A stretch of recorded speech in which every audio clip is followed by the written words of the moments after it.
Hello, my name's Maria and this is my channel MPH Books, and this is my vlog from my first day in the city of York. When I go to a new city, I often do this. What I do is I don't deliberately, I learn nothing about the city, and then I just go out straight from the hotel and see what I can see and just try and get a first impression of the city without any preconceptions or anything like that.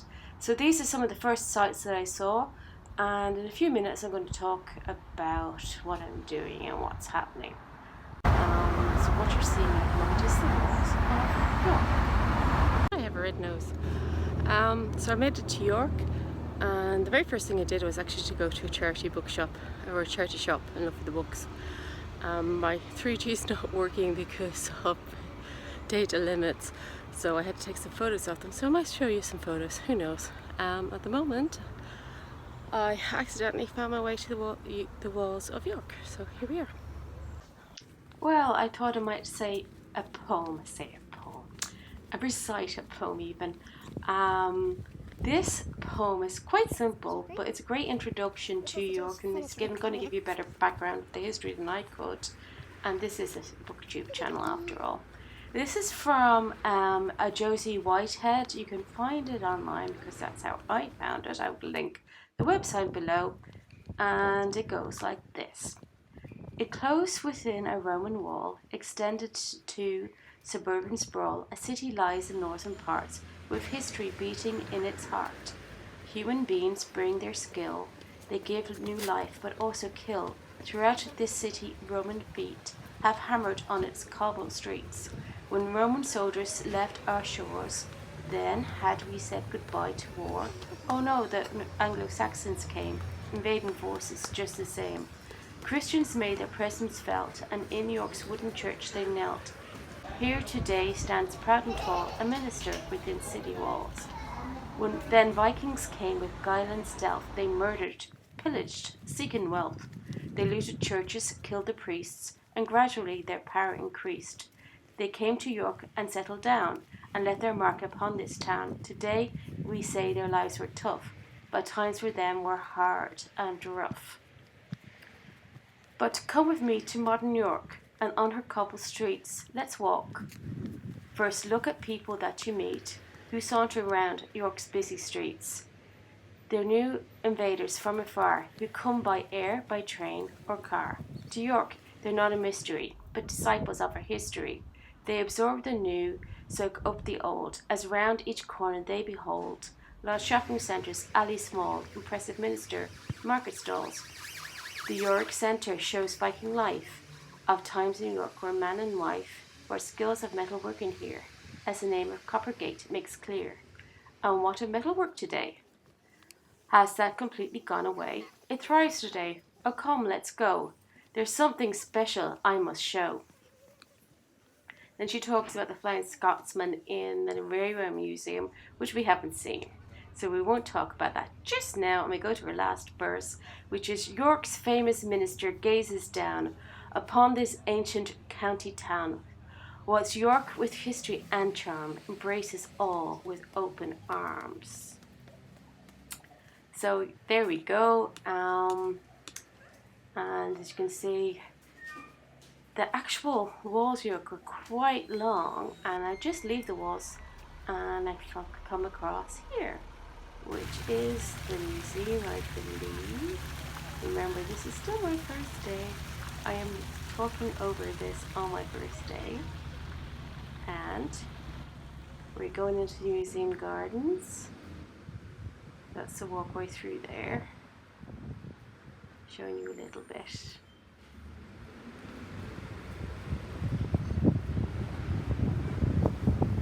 And see some of the artwork that we had in the gardens there.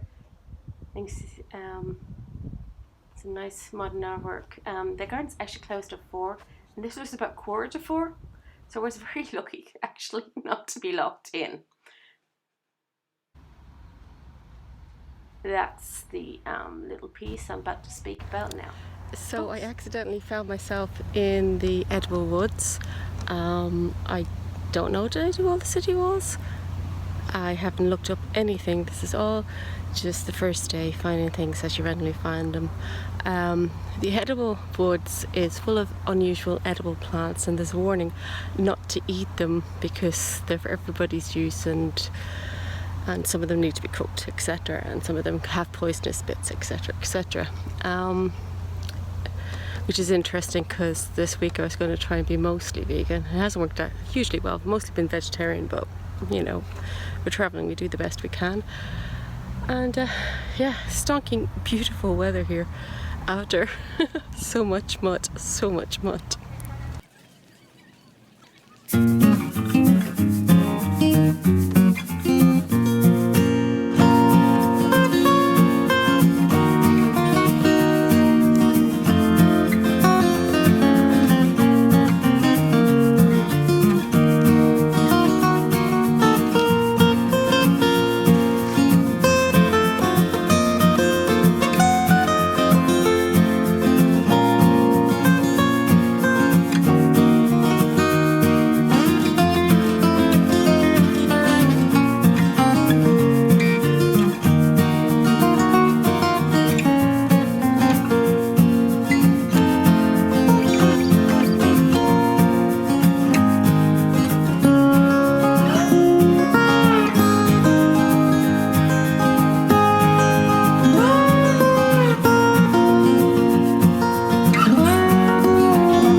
So yes, there was a few bit many more ones.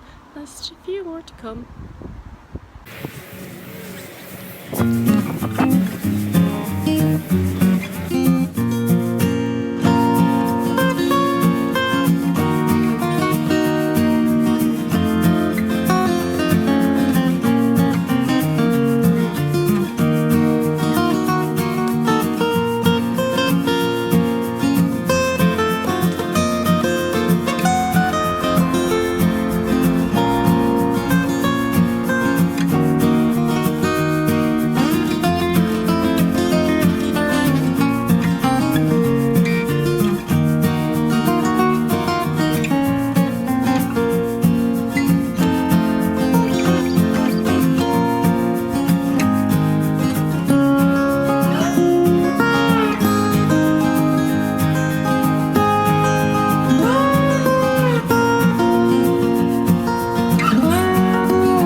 So a quick stop in the hotel room to get my mobile phone charger because I was running out of battery there. So if I do this in the right order, because I don't know how I'm going to edit it, from the last bit of footage you probably saw the little clip of the ghost tour. So I'm thinking about getting something to eat and then going on the ghost tour.